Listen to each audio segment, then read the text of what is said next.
Start with bell housing bolts.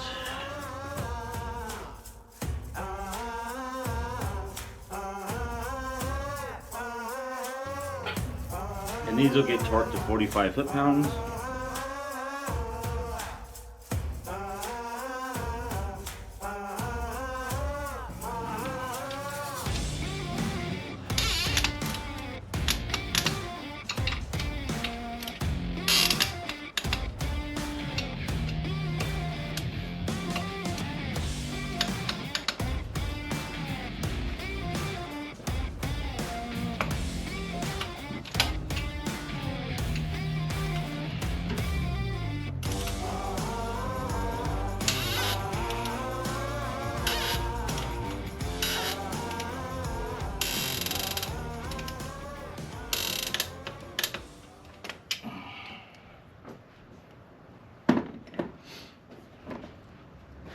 All right, now that we got the bell housing bolts that we can get from the top snugged up and torqued, the engine is now mated to the transmission, and we can now tighten up our motor mounts and all that stuff. You don't want to tighten up your motor mounts before you tighten up your bell housing bolts, because it'll be one of those things where if you tighten it to the cross member and then you tighten everything up, it'll cinch it together, and then now your motor mounts will be under a load. So we're going to do the reverse order. I know last time I told you that we remove the heater hoses dead last because you don't want them to drip all over you. Right now is the most opportune time to do that, is put them back on, so they're easy to get to with everything out of the way.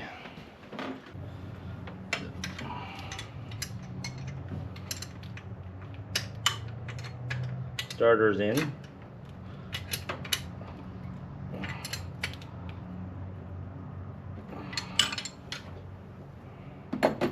Again, I don't like putting tools on cars, but since I'm working right here and kind of making sure that stuff doesn't fall in.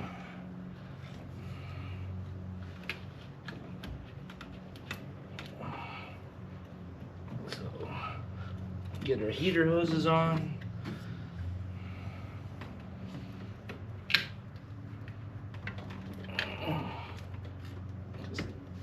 Those are perfect.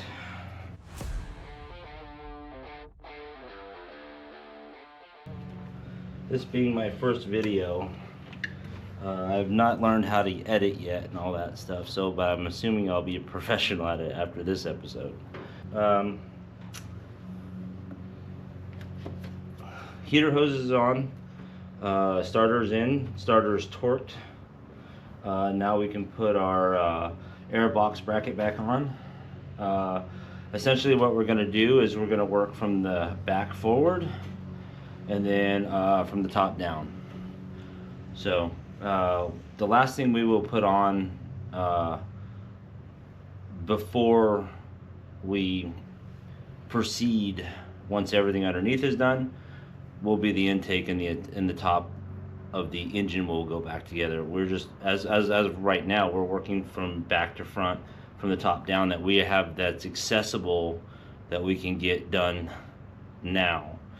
Because once the bottom is complete, we set the car back on the ground, we have complete access to everything on top again, and then intake, airbox, induction system, front accessories, radiator, all that stuff will be easy to get to.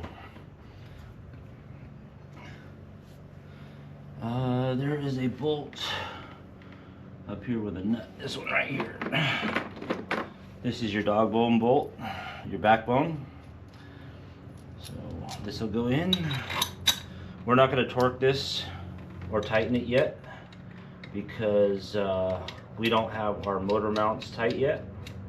So once we get our motor mounts tight, we will come back and torque our backbone, or dog bone, some people call it. And then that way the engine is cinched down to the cross member. It'll come forward just a little bit, and then that's why this is an elongated hole, so it's adjustable. And then we'll go ahead and put our airbox bracket back on.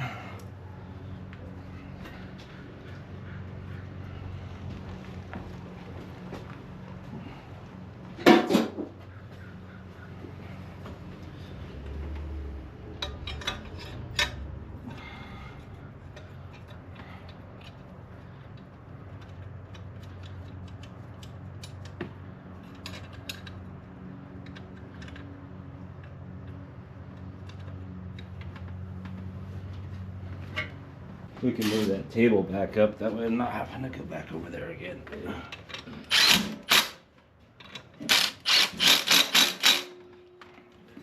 Those are just steel brackets, so just snugged up on those. It's just holding an airbox, so those don't have to be torqued. They're not going into aluminum. So continue with our theme moving forward. Top is done. Got our heater hoses on. Got our top bracket on. Our backbone started. Next is torque converter bolts. So what we're going to do is we're going to get our first torque converter bolt lined up.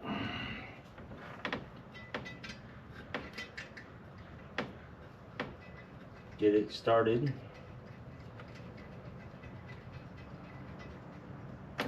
Don't tighten it, just get it threaded in there. And then we'll get all the other ones in.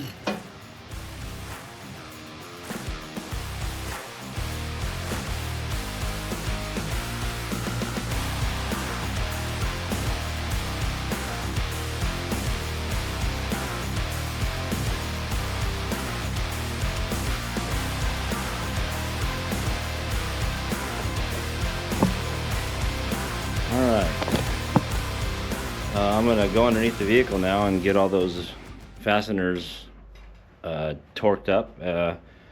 Get our exhaust manifold, our grounds hooked back up,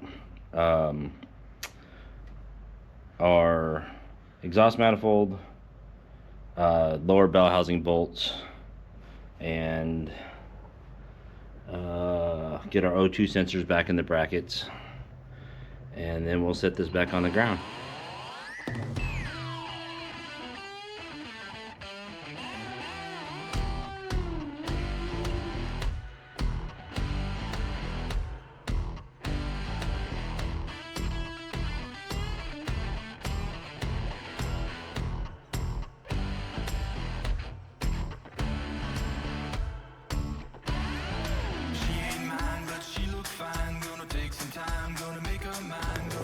Looking at this, you'll see how the motor mounts are stuck through a slotted hole in the cross member. You want to make sure that you center those, which it needs to go to the driver's side just a touch. Now that our motor mounts are centered on the cross member, we can go ahead and install our hardware and tighten up our engine mounts. And we'll torque these to 45 foot-pounds. She ain't mine, but she looks fine. Gonna take some time, gonna make her mine, gonna make her mine.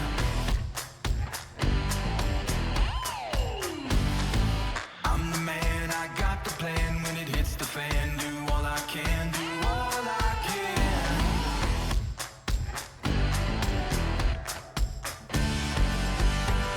Well, she lets her hair down.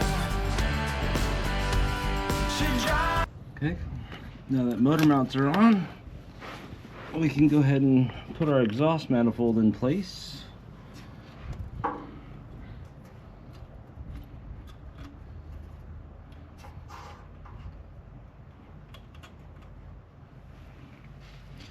Just installing our exhaust gaskets. Unfortunately, these are up where you can't really get to them and see them all that well. You kind of just got to do them by braille.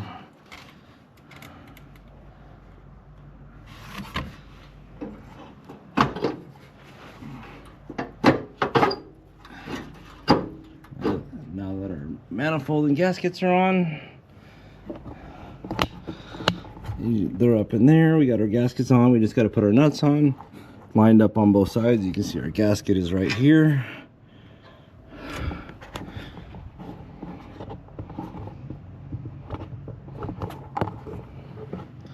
And we'll get those nuts on and torqued.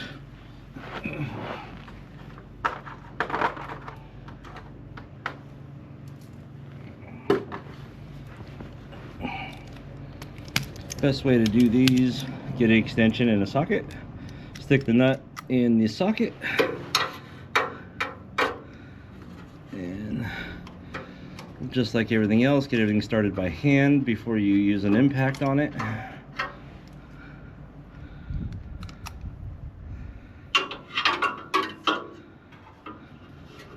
or any kind of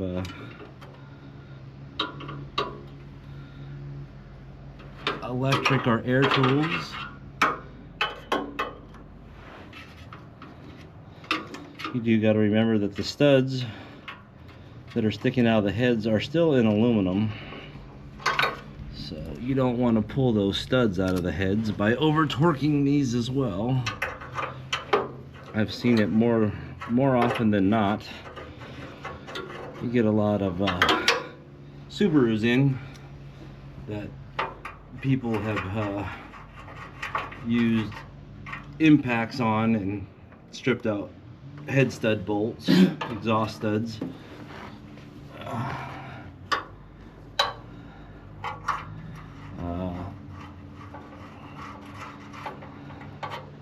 All your hardware for your exhaust should all be stainless, and I like to use anti-seize on them, even though, because steel studs and stainless does not like each other very much, so using a little bit of anti-seize on them works out pretty well. So again, we're going to torque these to 45 foot-pounds. Let me run these up a little bit.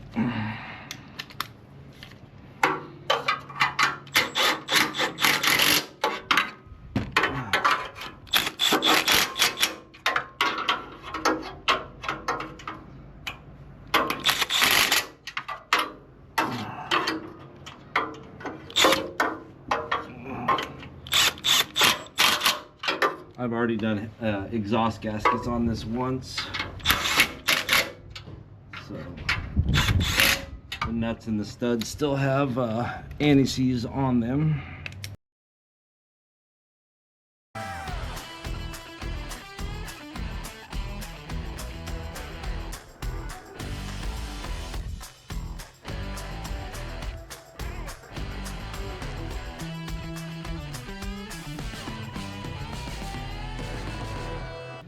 We're gonna put our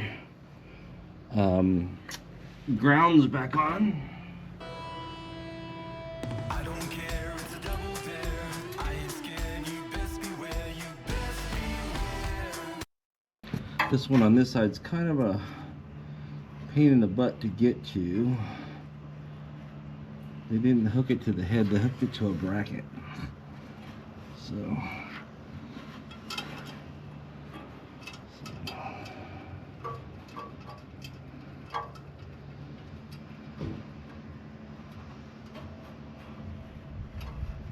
that ground is on. I'll show you here in a minute what I'm talking about. Just go ahead and get these.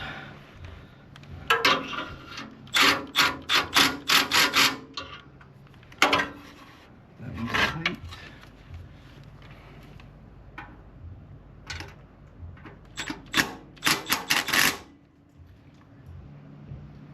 That ground's on, exhaust manifold's on. We'll go ahead and make sure we got everything else. I'll be right back. I got one more bolt to put in.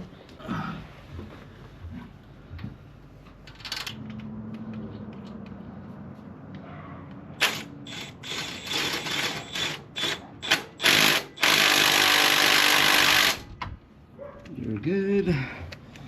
Torque you real quick.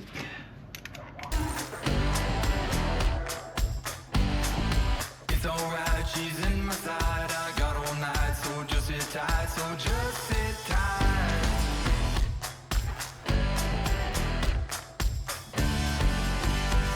When she lets her hair down, she drives me wild.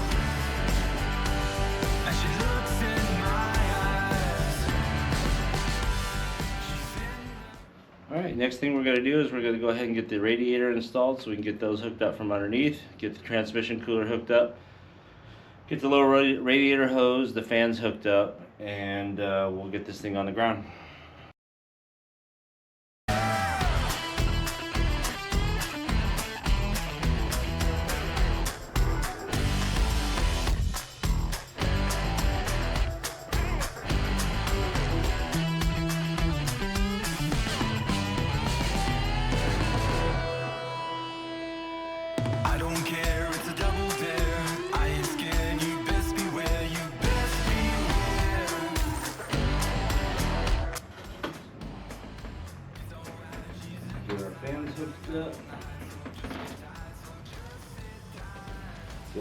coolant bottle back in. Hook all this back up.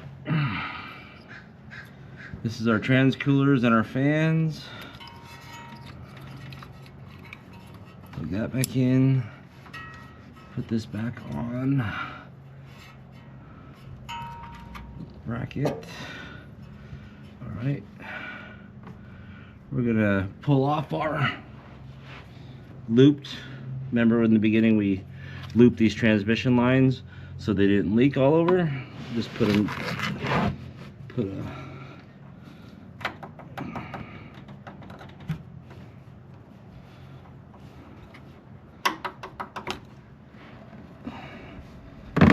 that's why. Put that back on. Can you grab me a rag, Dad?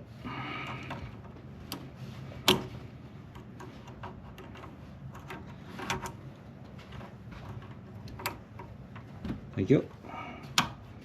That goes back on.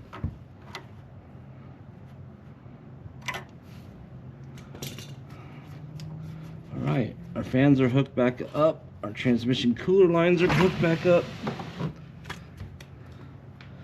Just got to put our lower radiator hose back on.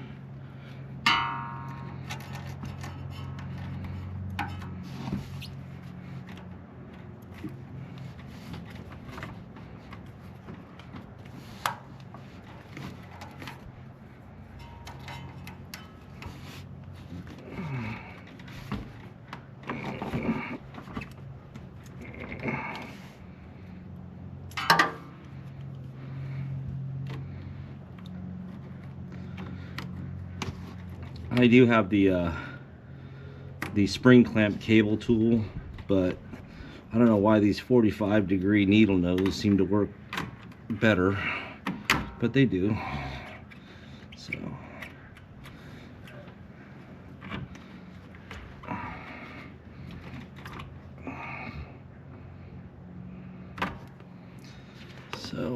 we got our fans hooked back up, we got our lower radiator hose and our trans cooler back on.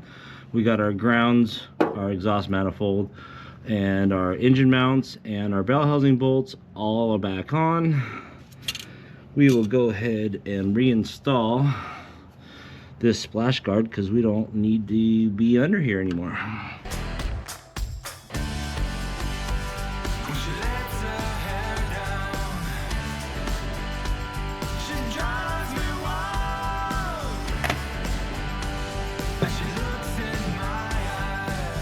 Nice.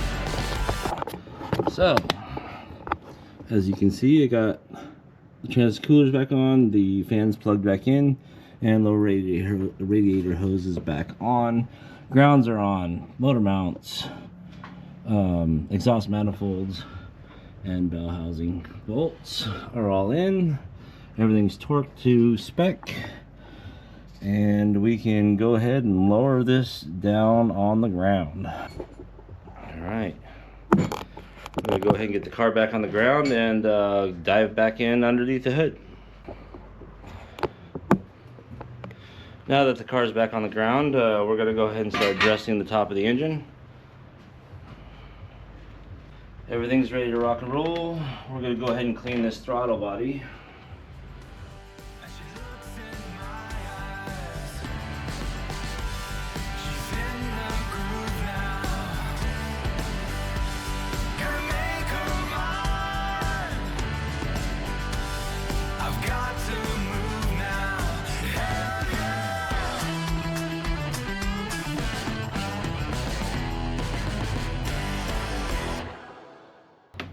Got that all cleaned out. We'll go ahead and install our intake gaskets. Make sure inspect these really well if you're going to reuse them. Make sure there's no dents or dings or cuts or splits, which these look like they're in pretty good shape, which they should be because they're only, like I say, 8,000 miles. So it's really odd. The timing belt that was on this was a brand new Subaru timing set, and when it let go, it must have been a shelf warranty, because it was on the shelf for probably a long time and it just got brittle, or maybe you know, just a bad belt that got through inspection. I don't know, but it's kind of odd for a Subaru timing belt to break at 8,000 miles.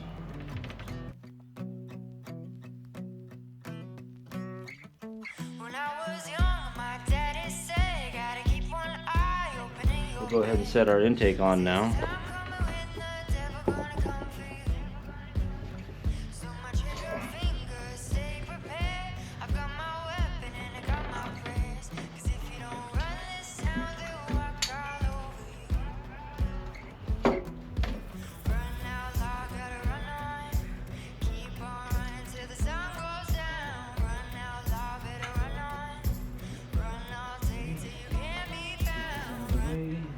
Plug in. Do not forget to plug in your knock sensor. You want to talk about an engine not running well. No, don't plug in your knock sensor. Oof. Get your EGR started.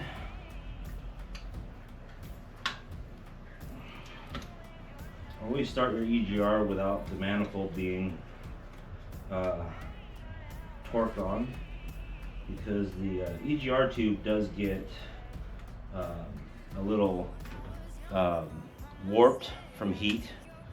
So you make sure you thread it as far in on your intake as you can. That way when you push down on it, it's already seated. You'll be fighting it forever if you don't. You have to loosen the bottom one and all that stuff. So it's kind of a pain. So if you thread it into your manifold, you can at least move the manifold and tip it in the direction that it's warped. This one wasn't bad, so I didn't have that much of a problem.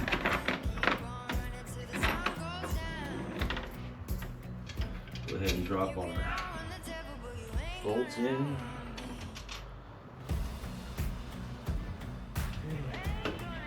Get a couple threads on them.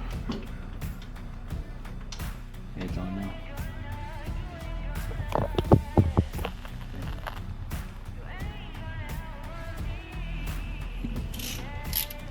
Once again, we already ran all our bolts down for our intake, so we're going to torque them to 22 foot-pounds, and we're going to start in the middle.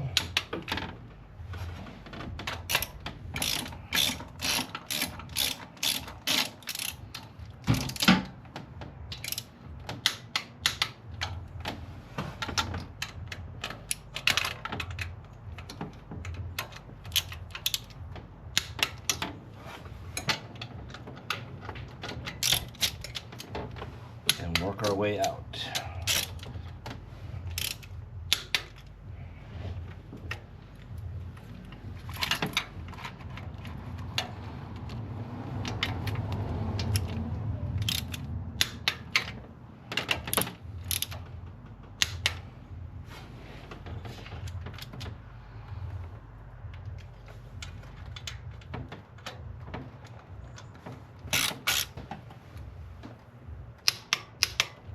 Okay, intake bolts are torqued.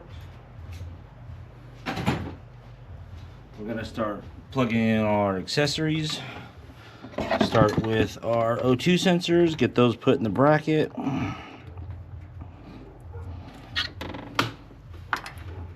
One there, one there. I like to plug this in first. Plug that in first, and then bring it around and hook it into the bracket. Same thing goes for this one. Plug that in,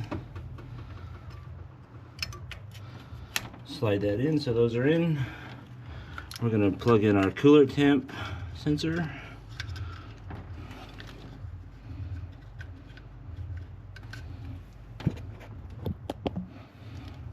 Coolant temp sensor, oil pressure, and our crank position. Then we're going to do our pressure solenoids. Here's our pressure sensor for our AVLS, our solenoid, and then our cam. Where did our cam go?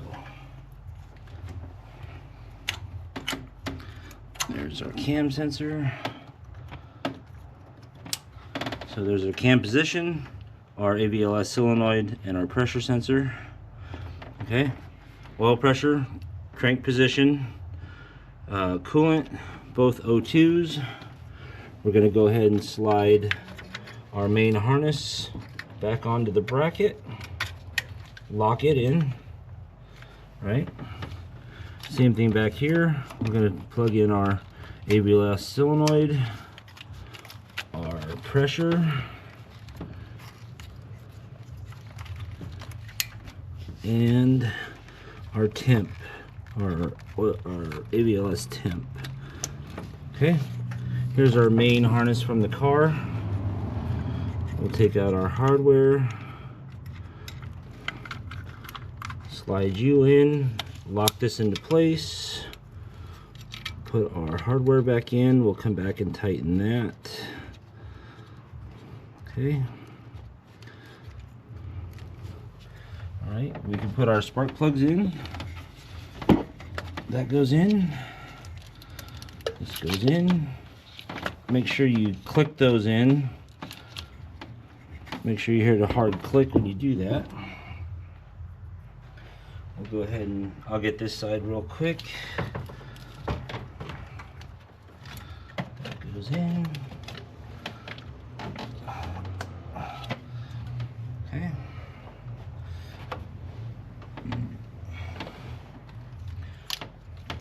There is a PCV tube right here.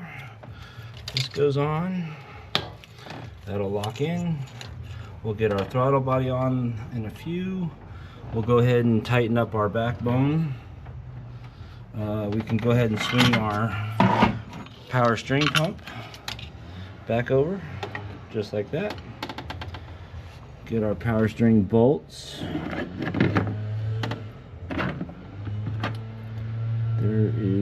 Where's the third one?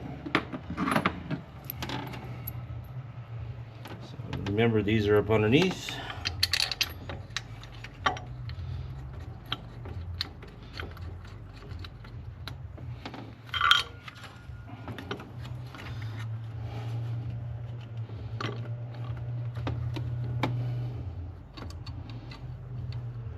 Get my fingers in there. Get those started by hand.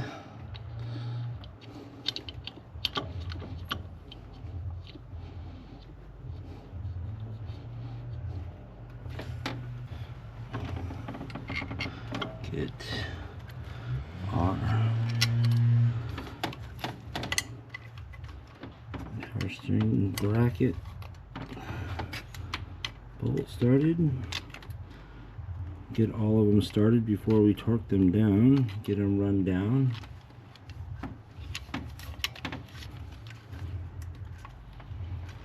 Okay.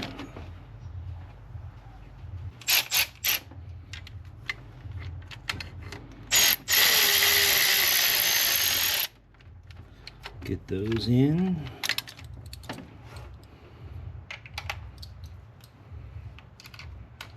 Now, we're not going all the way in with these, we're just getting them close, because they will have to be torqued.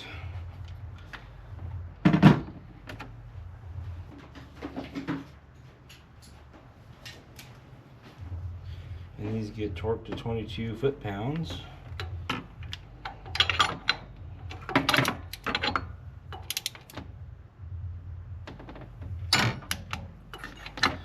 One,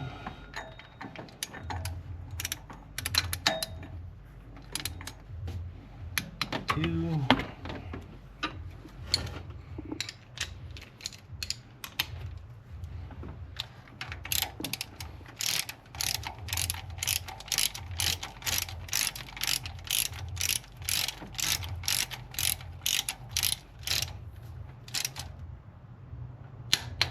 and three. Power steering pump is torqued. Just make sure we plug in our signal wire for power steering. And that is it. So that's on. Next we can swing our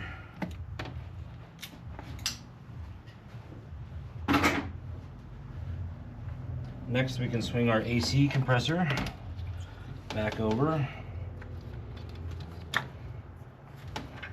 Put that into its place. And get this bolt. Make sure you put this bolt in before you set it on there, because you'll have a bear trying to get to it. And Subaru has one bolt that has a specific spot, which I don't understand why, but they do. So you have one black bolt and the rest are all galvanized. The black bolt goes right there.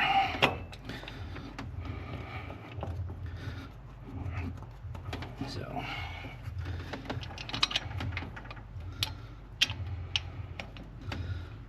we'll get those started.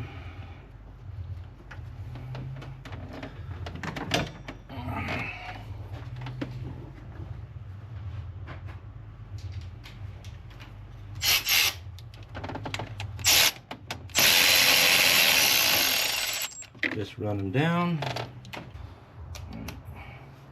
So what we'll do is we'll run these down.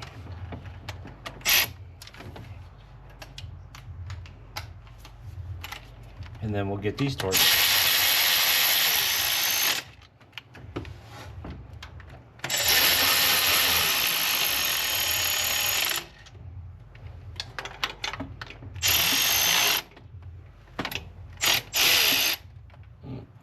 That one needs a swivel. Get this one started.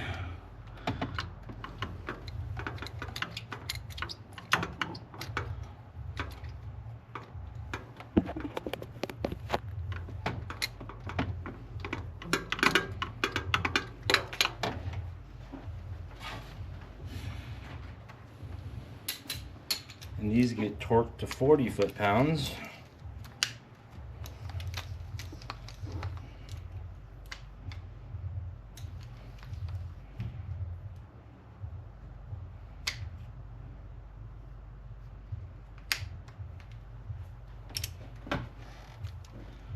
Just make sure that this one here is snug against the block.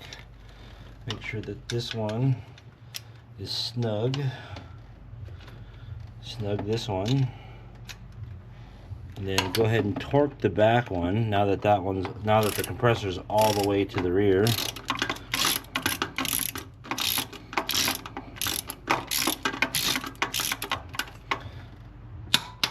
Torque that one. Torque this one. Torque this one, and then we'll go ahead and torque the front one.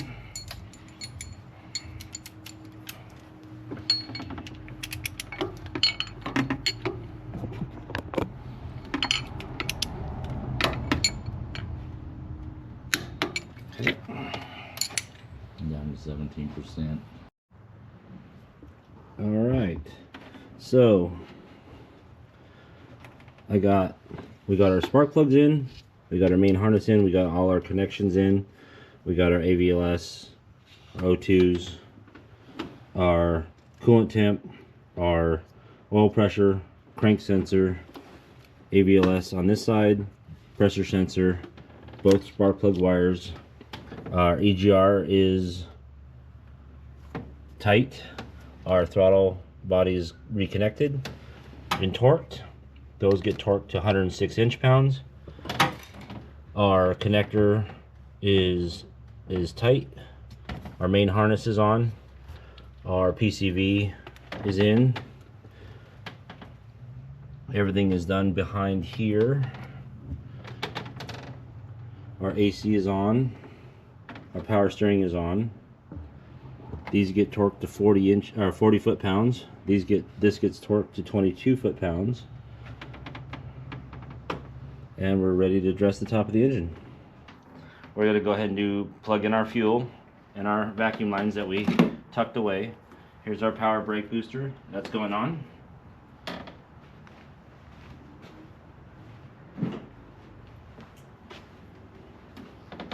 Power brake booster's on.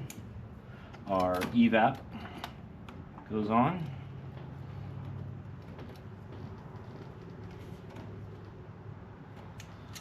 Our Make sure we clip in our fuel pressure regulator and our fuel. Make sure that's a hard click.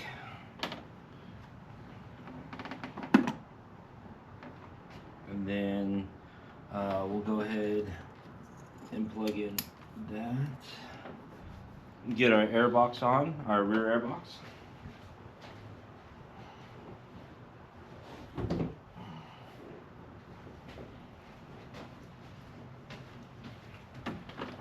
Rear air box on.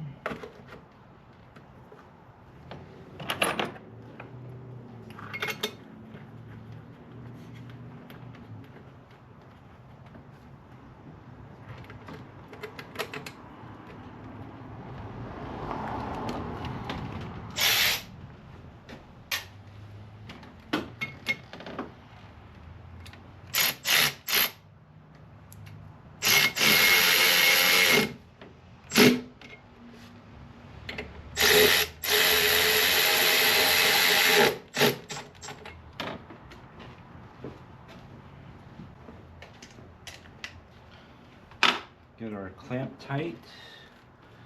I like to face my clamp to where it's accessible and straight up.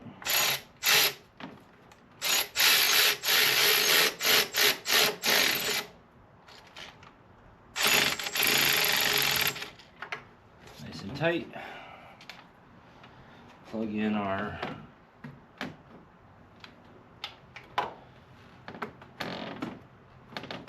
plug onto that. We'll get our PCV hoses on the valve covers and into our air box next.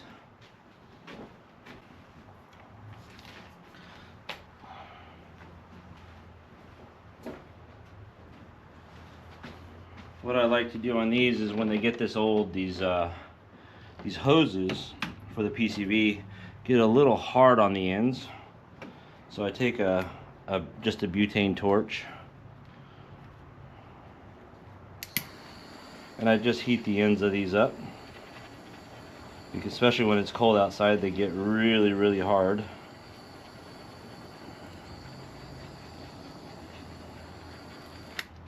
So that they're pliable. See, they're nice and soft now.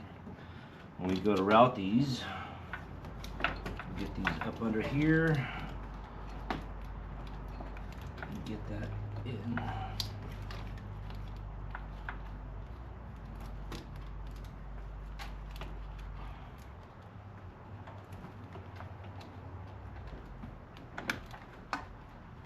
Goes on really easy when you heat those up. The upper one doesn't seem to have that issue, just the one on the valve cover. Get our clamps back in place. We'll do the same to the other side. Nice and hard. So just heat these up. Just get a little bit of heat in them. Don't cook them.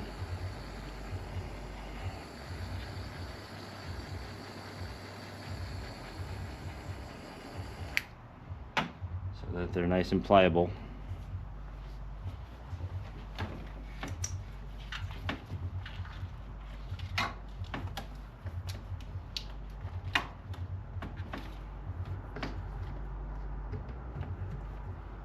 Get our clamps into place.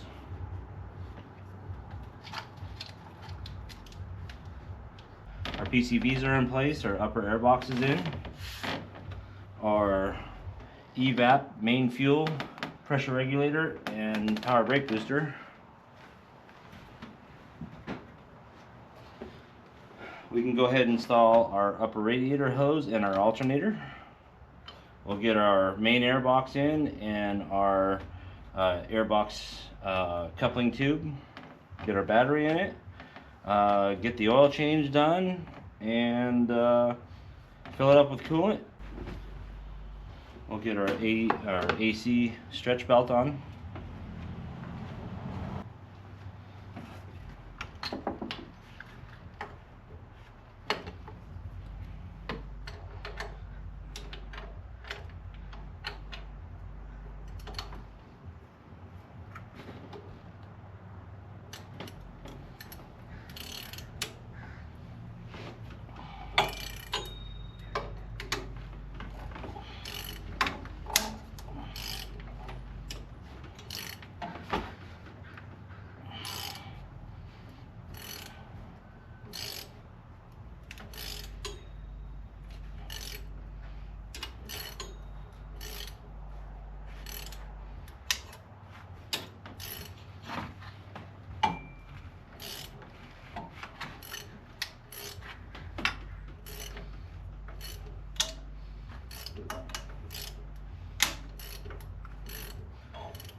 AC stretch belt is on.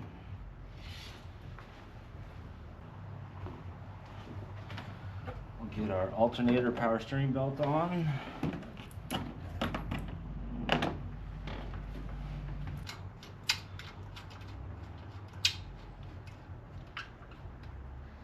Okay.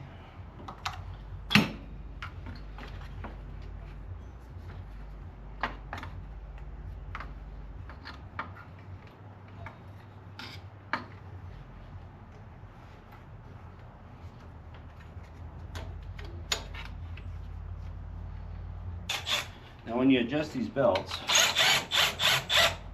you just want about a ½ inch play back and forth. You don't need them stupid tight.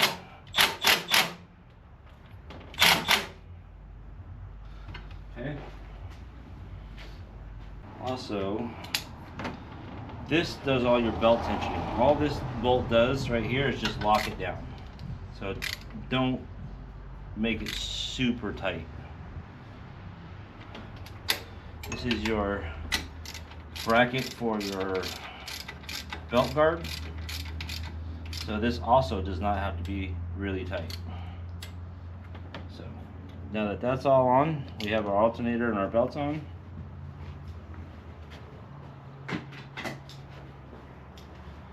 We're going to go ahead and fish our wiring harness through. We're going to make sure our clips are on. Open our clips. Plug in our AC signal.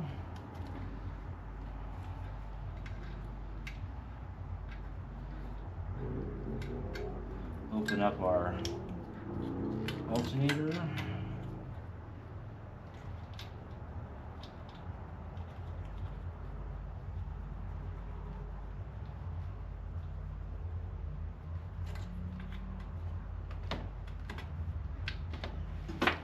Get our alternator all plugged in.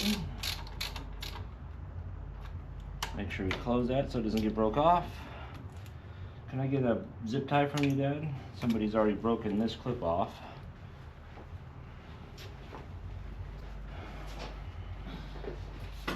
We'll go ahead and get our battery in.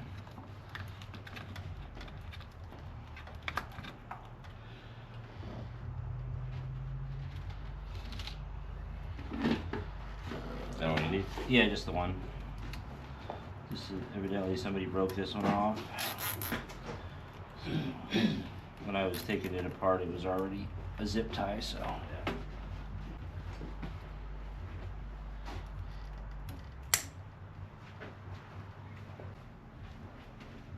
We'll get our air box in and our air box coupling in, and we'll do a once over.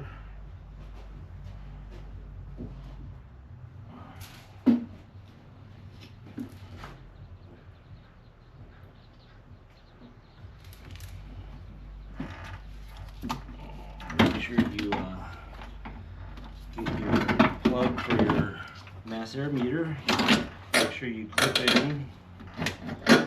clip in your power steering lines. There is a slot on the side of the air box that your power steering plugs into, the power steering lines, so they don't vibrate. Get this nut in here, and get this bolt in here.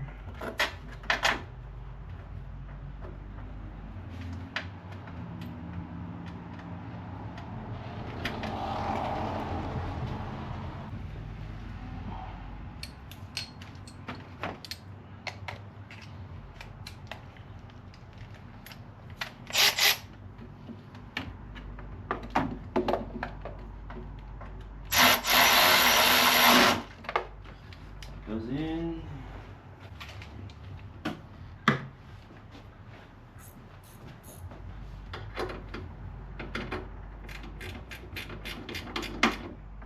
Tighten that nut.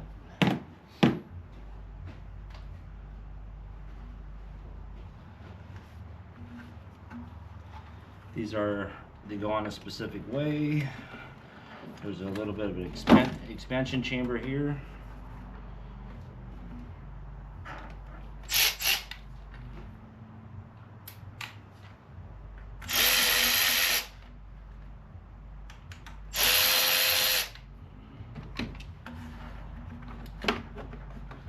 have a notch in them so that they locate to a specific orientation. Face your clamps up so you can get to them.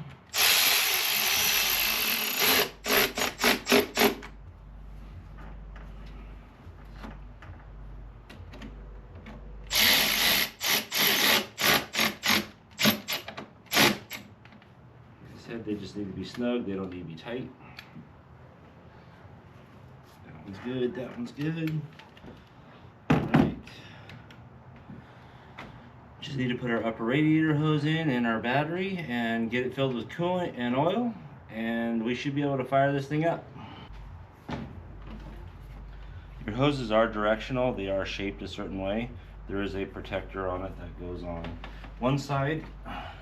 If you look on some of these hoses, they'll have a direction, an actual direction, like an arrow.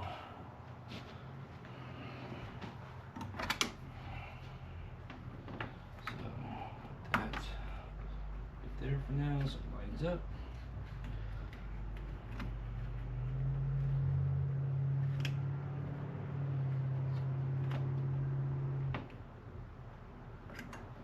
Radiator, we'll leave this one open because that's how we feel it. I typically will do a battery service on these. On most applications, I do a battery service when I have a Subaru come in because the batteries are normally very, very neglected. But this one seems to be in pretty good shape. Okay, now that our battery's nice and secured, like we did before, we're going to put the positive on first.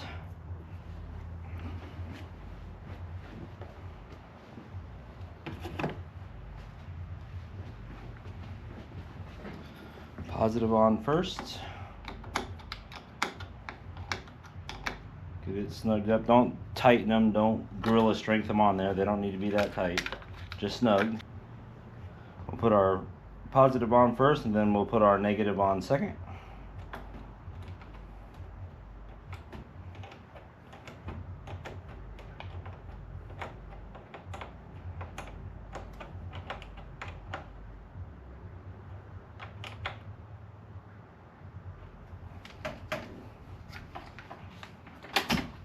Put our strap down. Do a once over real quick. Make sure all our connections are on, PCB's on, electrical connections are on, everything's where it should be.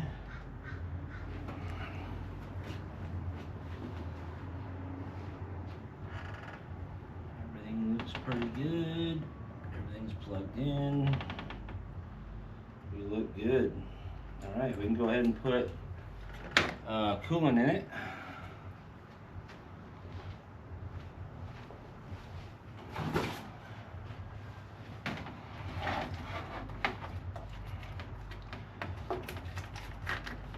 Subaru calls for blue Xerox, not green, not any other color, but blue.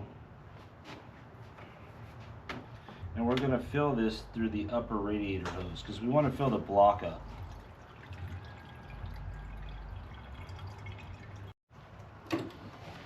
Alright, I had a battery die. I didn't realize the camera had shut off. So in the meantime, I got our belt cover on. I got our air intake for our air box. I got our coolant, and I did an oil change. So it's got new oil and new filter in it. I got my burping funnel set up. Subarus really work a lot better when you use a burping funnel or a spill-free funnel, depending on what they call it. Subarus don't like to get the air out of the system that well, and you got to keep squeezing the bottom hose and stuff like that. So we're going to see if this thing fires up. It hasn't fired up yet, so we have our burping funnel set up. Everything else is installed. Batteries in. Let's go ahead and get everything off the car. We'll do a leak check and a fuel prime. And then we'll turn it over and see if she starts.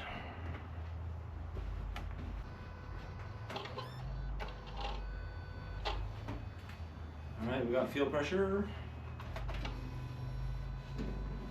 Let's go ahead and fire it up.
That's just coolant burning off the EGR tube.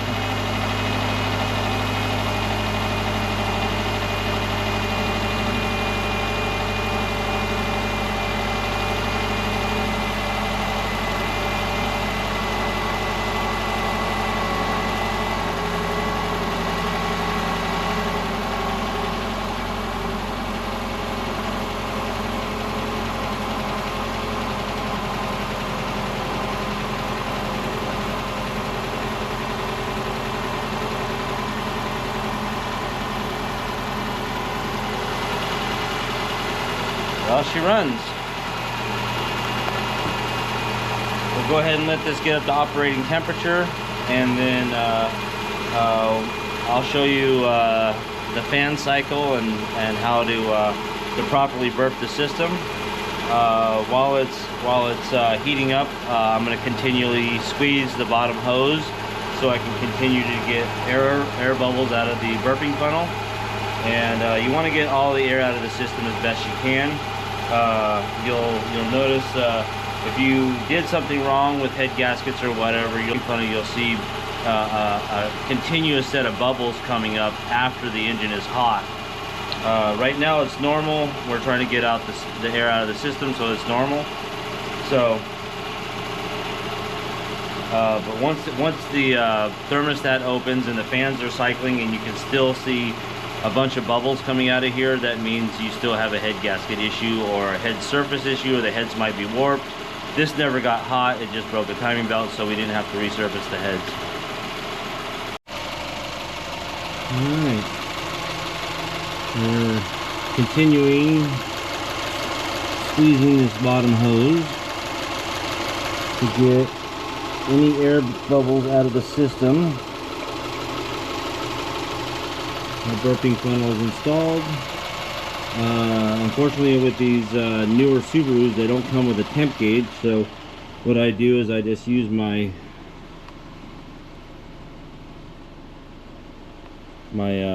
code reader, and I just go to view data, and I don't know if you can see it all that well.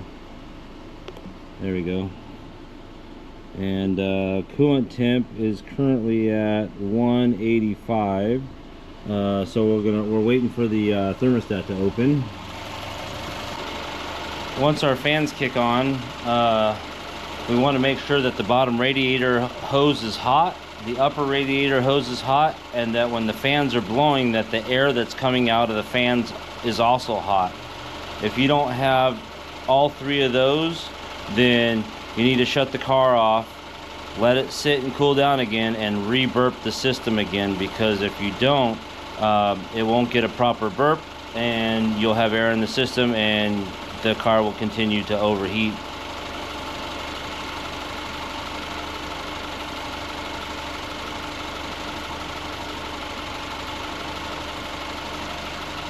Some people like to sit there and rev the engine up and rev the engine up and rev the engine up. I don't like doing that. I want the thermostat to warm up on a normal start sequence. That way, when everything gets warmed up evenly, the thermostat will work just like as advertised, and you should get a proper burp out of this. If you try to prematurely heat the engine up hotter, it won't heat the thermostat up. The engine gets hot, thermostat stays cold, and then you have to start the sequence all over again anyway. The lower radiator hose is already feeling warm. The upper radiator hose is already getting pretty warm, so we're doing good there. The radiator is getting warm. Sometimes you can use a temp gun, but it will give you kind of a false reading. You want to let the engine warm up just like if it was a cold start on a normal day.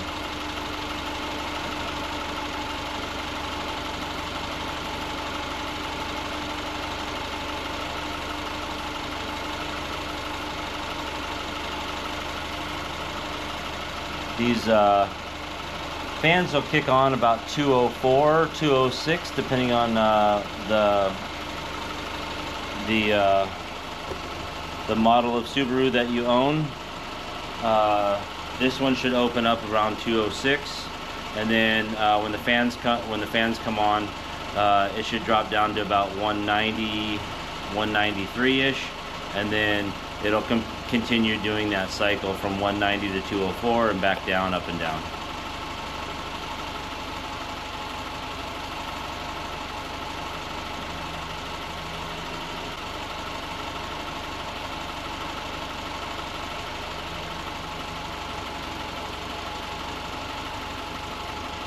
We're at 190 right now. Once we get the first fan cycle to come on, I will be right back and I will show you the next fan cycle. That way you know what I'm talking about. Alright, we're coming up on our heat cycle. The fans are running. Air's hot, upper radiator's hot, lower radiator's hot, and we still got a couple of bubbles coming out. So we want to make sure engine's up to temperature, and we're going to sit here and watch this for a few minutes to see if there's any more bubbles coming out. But we want to let this fan cycle happen at least twice. They'll go up to 204 degrees and then drop down to 192 and shut off. If they don't do that, that means that it's improperly burped, and that the fans continue to run because there's an air pocket behind the temp sensor. So we want to make sure we got that out. But our fans have shut off, so that means we have no air trap behind our thermostat, and we have no air trap behind our temp sensor.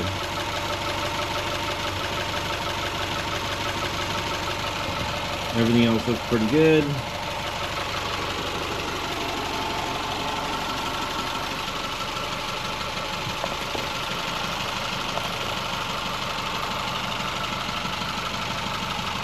Everything's back to normal. Engine runs super smooth. We lapped our valves in correctly. No oil leaks.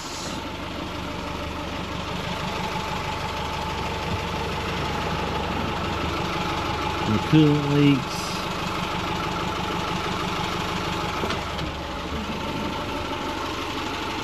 We'll let this do one more heat cycle, and then we'll go ahead and remove our burping funnel, fill up our coolant tank, and make sure it's at its proper level. Overnight, when the engine cools down, it will suck a few more. There's our fans again, which are, if you look,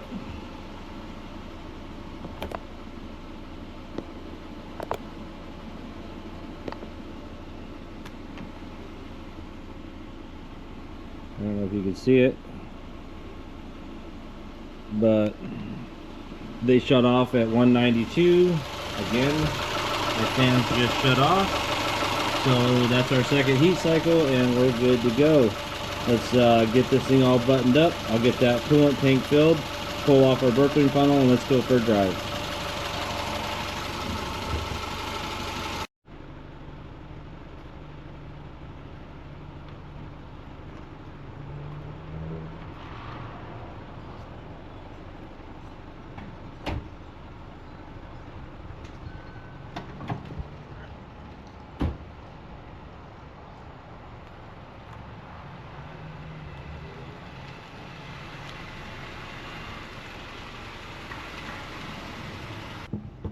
All the gauges are in the green. No issues, no check engine lights.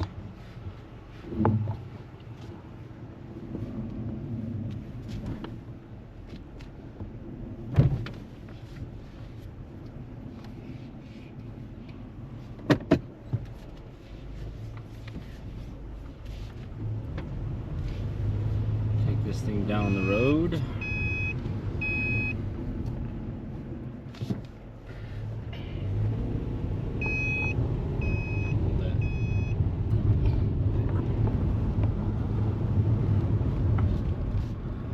So far, so good.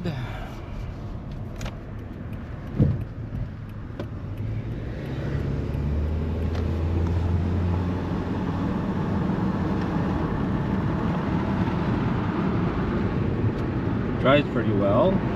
Goes through the gears.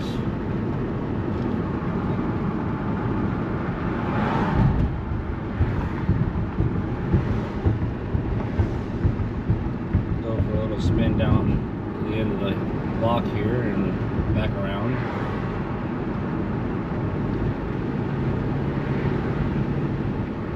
I still have my tuner plugged in so I can watch temperature.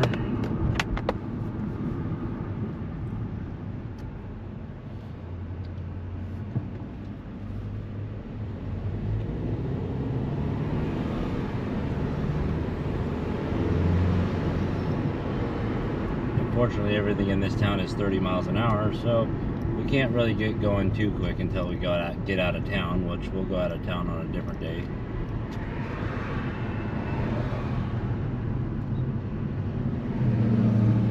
We'll go down the back roads back here and see if we can get it out of, at least out a second.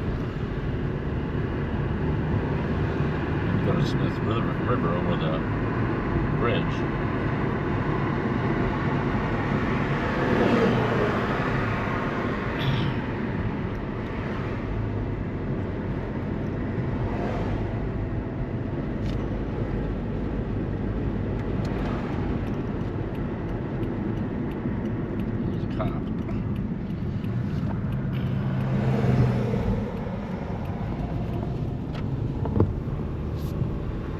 So, this is like my, I don't know, 100th Subaru that I've repaired, having these types of issues. I'm going to continue doing Subarus and hot rod trucks and LS swaps and anything else that comes my way. I will make sure I put on this channel. This being my first one, I obviously need a lot of help on dialogue, I guess. I'm not the best of talkers, I guess, but we'll see what she does, and let's see how everything goes. Hopefully you like and subscribe and share. Like I said, if you want to see other projects, like I said, I have an 84 Corvette LS swap coming in. I have a 65 Chevy 6-liter swap coming in with a 4L65. If you want to see how all that goes, I got a 74 truck that came in with a 360 and a C6, and do a 302 C6 swap or even an AOD swap in that one. We can do an all-wheel. We have an all-wheel drive 59 Apache short bed fleet side that we're going to turn into an autocross truck, and that one's going to be turboed. We're going to put a 76mm turbo on that one. So I'm going to do an intercooler system and all the whole shebang. And obviously we have a lot more Subarus coming in. I have my 06 STI that I'm putting a brand new engine, complete build, and we're gonna pull the 6-speed out of it and have it rebuilt and have a 6-speed and clutch put back in it.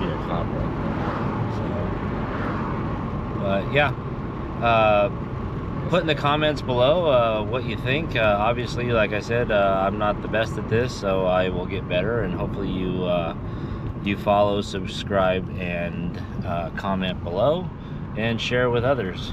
So let me know what you want to see. All right, thank you guys for watching. I'm getting ready to pull in the driveway, and we'll do it again some other time.